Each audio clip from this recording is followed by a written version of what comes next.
Hello dear friends, तो मैं हूं आरती। संस्कृति आईएएस यूट्यूब चैनल पे आप सभी का स्वागत है। मैं हाजिर हूं एक नए विषय को लेकर के। आज हम पढ़ने वाले हैं कि क्या परमाणु हमलों को रोका जा सकता है। जो हमारे पास मिसाइल डिफेंस सिस्टम होता है, जहां पर हम मिसाइल्स को इंटरसेप्ट कर देते हैं आने वाले मार्ग में या आसमान में ही, ताकि जो टारगेट है वहां पर ना गिरे। तो क्या ऐसा हो सकता है कि अगर कोई देश परमाणु हमला करे तो उसको भी हम इंटरसेप्ट कर पाए? तो इसी के बारे में हम पढ़ने वाले कि कैसे इंटरसेप्ट कर सकते हैं, कितने हद तक इस प्रकार के हमलों से हम अपने आप को बचा सकते हैं। क्योंकि हमारे मन में कभी नहीं आया, शायद आपके मन में आया हो या नहीं आया हो, हम हमेशा सोचते थे कि अरे भाई ये तो इस पर परमाणु हमला कर देगा। लेकिन शायद क्या आपने कभी सोचा है कि क्या वो देश अपने आप को इस परमाणु हमले से बचा सकता है कि नहीं? इसी के बारे में हम यहाँ पर पढ़ने वाले हैं। तो क्या मिसाइल डिफेंस सिस्टम हमारा परमाणु हमलों को रोक सकता है, इसके बारे में देखो लिखा। हाल ही में पूर्व रूसी मंत्री आंद्रे कोज़िरेव ने इंटरव्यू में बताया है कि अगर पश्चिमी देश यूक्रेन युद्ध में हस्तक्षेप करते हैं तो रूस परमाणु हथियार का इस्तेमाल करने से पीछे नहीं हटेगा। इसीलिए इतने लंबे समय से इन दोनों देशों के बीच युद्ध चला, कोई तीसरे की हिम्मत नहीं है जाके कूद जाए, क्योंकि सबको पता है भाई रूस के पास कितने ज्यादा हथियार है। 5500 परमाणु हथियार हैं इनके पास, और विश्व में सबसे ज्यादा इसी के पास है। अब बात करते हैं दुनिया में कितने परमाणु हथियार। देखो लिखा है वर्तमान में पूरी दुनिया में लगभग 12,100 परमाणु हथियार हैं। सैटिस्टा की रिपोर्ट्स के अनुसार लगभग 80% दो देशों के पास है, अमेरिका और रसिया के पास। ठीक है, इसके बाद आता है फ्रांस, चीन, ब्रिटेन, भारत, इजराइल और पाकिस्तान। रूस के पास अकेले कितने हैं? 5500 हथियार यहाँ पर रूस ने अकेले अपने पास रखे हैं। दुनिया में सबसे ज्यादा परमाणु हथियार रखने वाला देश कौन सा हो जाता है? रसिया हो जाता है। ठीक है, अब बात करते हैं एटम बम को रोक सकते हैं कि नहीं। इसी पर हमें बात करनी है कि क्या भाई हम इस हमले से बच सकते हैं। तो अगर आपका मिसाइल डिफेंस सिस्टम बहुत बहुत यूनिक है, बहुत एडवांस है, विद इन सेकेंड्स एक्टिव हो जाता है और टारगेट को पहचानने में सक्षम है, तो कुछ हद तक आप रोक सकते हो। क्या लिखा है? खास तौर पर बैलिस्टिक मिसाइल्स को रोकने के लिए डिजाइन किया गया है। प्रमुख प्रकार की बात करते हैं, थर्ड हो गया terminal high altitude area defence America के है, S-400 रूस का है, आयरन डोम इजराइल का है छोटे रेंज के लिए अब बात करते हैं एजिस BMD के बारे में, तो अमेरिकी नौसेना का है। लेकिन इनकी सफलता परमाणु हमले के परिदृश्य में कितनी है, ये बहस का मामला है कि अगर इनका इस्तेमाल हम करते हैं, जितनी भी सूची दी गई है, तो वो परमाणु हमले को किस हद तक रोक पाएंगे और क्या उसके परिणाम होंगे, ये हमें यहाँ पर देखना है। अब हमें पता है कि जहाँ पर भी परमाणु हमला होता है, ऐसा माना जाता है कि 60 किलोमीटर लगभग 85 किलोमीटर तक का एरिया होता है वो पूरा डिस्ट्रॉय होने की संभावना होती है।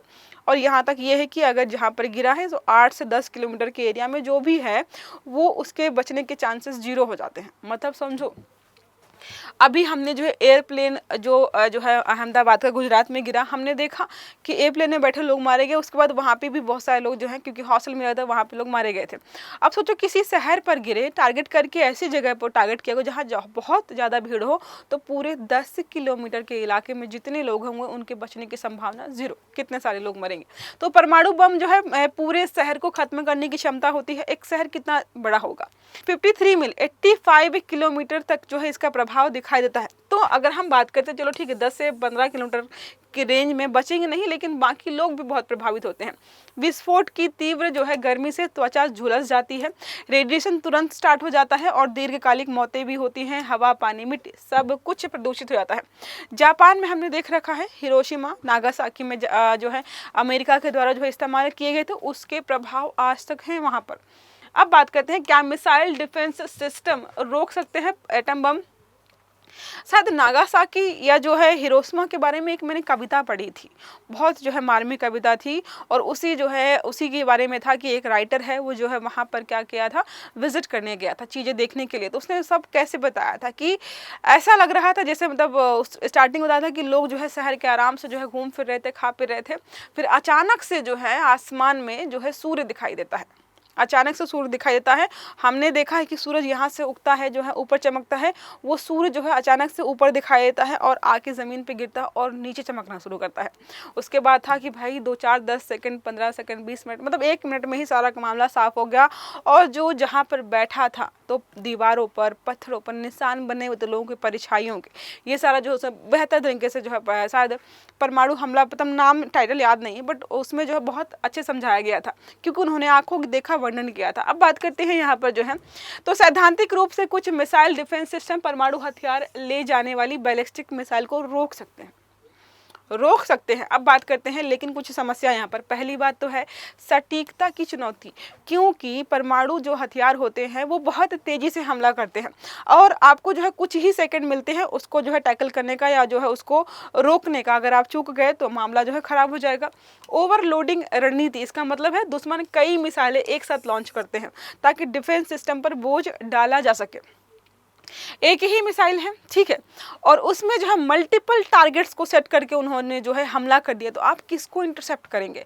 आप इधर वाला इंटरसेप्ट करेंगे तब तक वो वाला हमला कर देगा, तो ये थोड़ा टफ हो जाता है। इसके अलावा जो है 100% सफलता की गारंटी नहीं है। मतलब जो है अगर परमाणु हमला होता है तो उसको रोक पाना 100% गारंटी नहीं है, कहीं ना कहीं आप चूक जाएंगे और हमला हो जाएगा।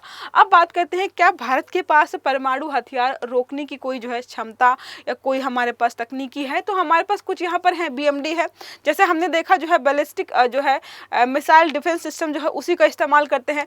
तो जो है एक्सो एटमॉस्फेरिक जो है जो इंटरसेप्टर की बात करते हैं तो PAD और जो है AAD ये दोनों का इस्तेमाल हम कर सकते हैं। भारत ने S-400 जो है ट्रायम्फ सिस्टम भी जो है रूस से ले रखा है, जो कि हाई रेंज में एयरबॉर्न थ्रस्ट को जो है रोकने में जो है एक तरीके से सक्षम है। लेकिन फिर भी हम बात करते हैं तो हमने क्या पढ़ा कि सक्षम नहीं है पूर्णतः। अगर होता तो हम रूस का नाम लेते, अमेरिका का नाम लेते, चीन का नाम ले सकते थे, लेकिन अगर हमने उनका नाम नहीं लिखा तो हम भारत के बारे में कैसे बोलें कि भाई भारत तो सक्षम हो गया। S-400 जिसकी बात करें वो हमने किसी और से ले रखा है, तो भारत भी पूर्णतः सक्षम नहीं है परमाणु हमलों को रोकने के लिए। अब बात करते हैं यहाँ पर न्यूक्लियर होड़। जब जो है अमेरिका ने जापान पर परमाणु बम से हमला किया उसके बाद पूरी दुनिया में होड़ हो गई कि भाई अगर हमें बचना है इस प्रकार के देशों से जिसके पास परमाणु बम है, परमाणु हथियार है, तो हमें अपने पास भी रखना होगा। और इसके चलते पूरी दुनिया में अलग अलग देशों में पागलपन फैल गया कि हमें भी जो है अपने यहाँ पर जो है परमाणु हथियार बनाने हैं। रसिया ने भी बनाए बहुत तेजी से, कि रसिया को लगा भाई जब जापान पे छोड़ दिया इसने, सोवियत संघ को लगा कि भाई जब जापान पे छोड़ सकता है तो कल को मेरे पर भी छोड़ देगा।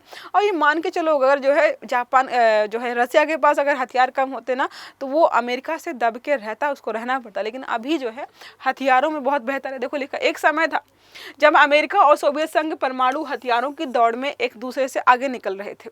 1986 में दुनिया भर में जो है 64,000 से अधिक परमाणु हथियार थे। अब ये संख्या घटकर जो है 12,000 के आसपास आ गई, क्योंकि जो है निष्क्रिय करने का प्रयास किया जा रहा है। हालांकि ईरान और उत्तर कोरिया जैसे देशों की गतिविधियां इस शांति को अस्थिर करती हैं। उत्तर कोरिया अमेरिका का टारगेट रहता है, ठीक है, और धमकी देता है खुले तौर पर कि भाई तुम पे जो है परमाणु बम छोड़ देंगे। अब अगर इतनी छोटी सी जो है कंट्री इतने बड़े देश को अड़का के रख रही है किस भरोसे पर? क्योंकि इसके पास परमाणु हथियार है और थोड़ा सन की टाइप का भी है, तो इससे जो है थोड़ा दूर रहते हैं कि भाई इसके पास परमाणु हथियार है, ऐसा ना हो गुस्से में ये जो है टारगेट कर दे और जो है छोड़ भी दे। अब बात करते हैं परमाणु बम आखिरकार होता क्या है। तो एक अत्यंत शक्तिशाली विस्फोटक है, परमाणु के विखंडन या संलयन की प्रक्रिया के माध्यम से होता है। युद्ध में बड़े पैमाने पर उपयोग यहाँ पर किया जाता है। परमाणु बम जब फटता है ना तो कुछ मिनट के लिए ही वहाँ पर बहुत बहुत गर्मी पैदा होती है, इतनी कि इंसानों को पिघला देती है, सब चीज़ें जो है वहाँ पर नष्ट हो जाती हैं। अब बात करते हैं कैसे काम करता है। दो चीज़ें देखी हैं, एक पहला है न्यूक्लियर फिजन जिसको विखंडन कहते हैं। तो यहाँ पर यूरेनियम 235 और प्लूटोनियम 239 का इस्तेमाल किया जाता है। तकनीकी से ही जो है हिरोशिमा और नागासाकी पर बम गिराए गए थे। अब बात करते हैं न्यूक्लियर फ्यूजन पर। हाइड्रोजन बम बनाए जा रहे हैं। दो हल्के नाभिक होते हैं, ड्यूटेरियम और ट्रिटियम आपस में मिलते हैं और भारी नाभिक का जो है निर्माण होता है और इससे जो है अधिक ऊर्जा बनती है। तो एक जगह जो है नाभिकों का विखंडन हो रहा है तो एनर्जी बन रही है, उसका इस्तेमाल होता है। दूसरे प्रकार का होता है नाभिक संलयन होता है।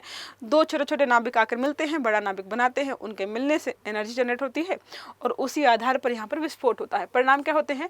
गर्मी होगी, विस्फोट होगा, झटके हजारों किलोमीटर क्षेत्र में आप फील कर सकते हो। रेडिएशन होगा बहुत बड़ी मात्रा में, लोग बीमार होंगे, मौत होगी उनकी। परमाणु बम गिरने के बाद भी लाख जो है दिनों, महीनों और सालों तक जो है इसके प्रभाव आपको देखने को मिलेंगे। दो ऑलरेडी इस्तेमाल किए गए हैं। 6 अगस्त 1945 को अमेरिका ने जो है जापान के हिरोशिमा पर लिटिल बॉय फेंका था। ठीक है, 9 अगस्त 1945 को, मतलब जो है 3 दिन के गैप में 2 परमाणु हथियार फैट मैन नागासाकी पर प्लूटोनियम आधारित था, ये दोनों जो है गिराए गए थे। अब प्रभाव और खतरे के बारे में बात करते तो हमने ऑलरेडी पता है, तत्कालीन तुरंत जो है लाखों लोगों की मौत होती है। इसके अलावा दीर्घकालिक जो है लंबे समय तक वहाँ का रेडिएशन रहता है। कैंसर, जन्मदोष, बच्चे विकलांग पैदा होते हैं। जापान में अभी भी हजारों की तादाद में बच्चे विकलांग पैदा हो रहे हैं क्योंकि रेडिएशन अभी तक खत्म नहीं हुआ है।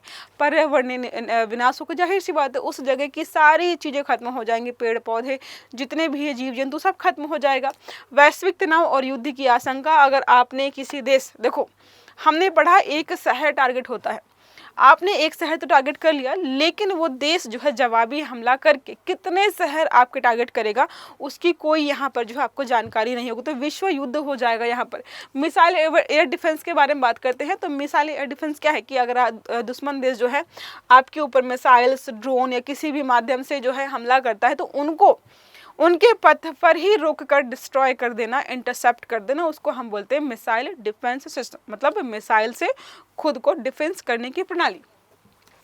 अब कैसे काम करता है तो रडार और सैटेलाइट्स के जरिए, रडार सैटेलाइट्स होती हैं वो तुरंत कैप्चर करती है कि अच्छा फला फला जगह से कोई ड्रोन या मिसाइल आ रही है, तो उसको वहीं पे टैकल किया जाता है। निगरानी, तो मिसाइल की गति, दिशा और ऊंचाई को सटीक रूप से जानना बहुत ज़रूरी होता है। जवाबी कार्रवाई होता है कि डिफेंस सिस्टम एक इंटरसेप्टर मिसाइल यहाँ से भेजता है, यहाँ से दूसरी मिसाइल जाती है और उसको जो है रास्ते में ही डिस्ट्रॉय कर देती है। ठीक है, अब बात करते हैं एयर डिफेंस के प्रकार कौन कौन से हैं। तो बैलिस्टिक जो है बैलिस्टिक मिसाइल डिफेंस प्रणाली के बारे में बात करते हैं, रक्षा में उपयोग होती है, भारत का BMD प्रोग्राम है। सरफेस टू एयर मिसाइल के बारे में बात करें तो फाइटर जेट, हेलीकॉप्टर या क्रूज मिसाइल से रक्षा करते हैं। आकाश और जो है S-400 जैसे हैं जो कि यहाँ पे इस्तेमाल होते हैं। पॉइंट डिफेंस सिस्टम की बात करते हैं, सीमित क्षेत्र की रक्षा करते हैं जैसे कि इजराइल का आयरन डोम। हाई एल्टीट्यूड डिफेंस सिस्टम की बात करते हैं तो ऊंचाई पर आने वाले खतरों से, जैसे थाड, ठीक है, ये जो कि USA का, ये अलग अलग प्रणालियां हैं जो कि इस्तेमाल होती हैं। S-400 के बारे में बात करते हैं तो 400 किलोमीटर तक लक्ष्य को मार सकता है। क्रूज बैलिस्टिक मिसाइल्स और फाइटर जेट सभी को रोकने में सक्षम है। आकाश मिसाइल की बात करते हैं तो 30 किलोमीटर तक की रेंज है इसकी, तेज गति से उड़ने वाला विमान है और मिसाइलों को यहाँ पर मार सकता है। PAD और जो है EED के बारे में बात करते हैं तो Prithvi air defence system, advance air defence system, ये भी यहाँ पर है। DRDO और जो है QRSAM जो है क्विक रिएक्शन जो है SAM, कम दूरी पर जो है तेज प्रक्रिया वाला स्वदेशी सिस्टम है। ये सारे अलग अलग जो भी हैं, देखो देख लिया है, थार्ड और जो है पैट्रियोट अमेरिका का है, रूस का कौन सा है S-300, S-400 और S-500 लगभग बनने वाला है। इजराइल की बात करते हैं आयरन डोम। अब आयरन डोम जो है बहुत चर्चा में था, लेकिन फिर भी जो है बोला जा रहा था कि भाई आयरन डोम जो है बहुत सक्सेसफुल नहीं रहा था। डेविड स्लिंग जो है चीन का है, HQ-9 फ्रांस और इटली का है। एस्टर मिसाइल सिस्टम अलग अलग देशों के सारे मैंने बता दिए हैं कि कौन सा किसका है, क्या काम करता है, कैसे काम करता है।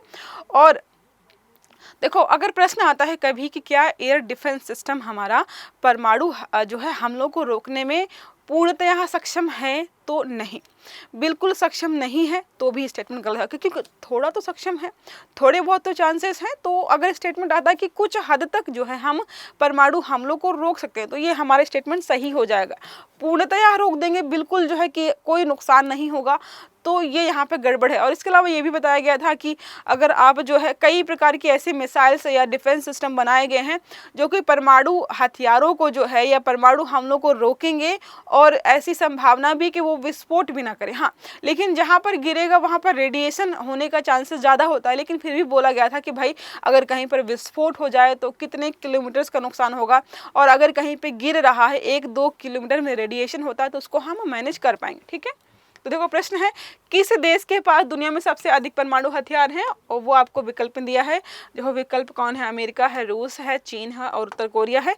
कितने हैं ये भी बता देना, कहाँ पर है और कितने हैं आप मुझे कमेंट बॉक्स में बताना। ठीक है, चलो तो ये छोटा सा आर्टिकल था, आई होप समझ में आया होगा। वीडियो को आपको लाइक करना है, अगर अच्छा लगा है तो चैनल को सब्सक्राइब कर लीजिएगा ताकि इस प्रकार के जितने भी आर्टिकल्स हैं वो सारे आपको समय पर मिलते रहते। अच्छे से पढ़िएगा। Have a good day, thank you.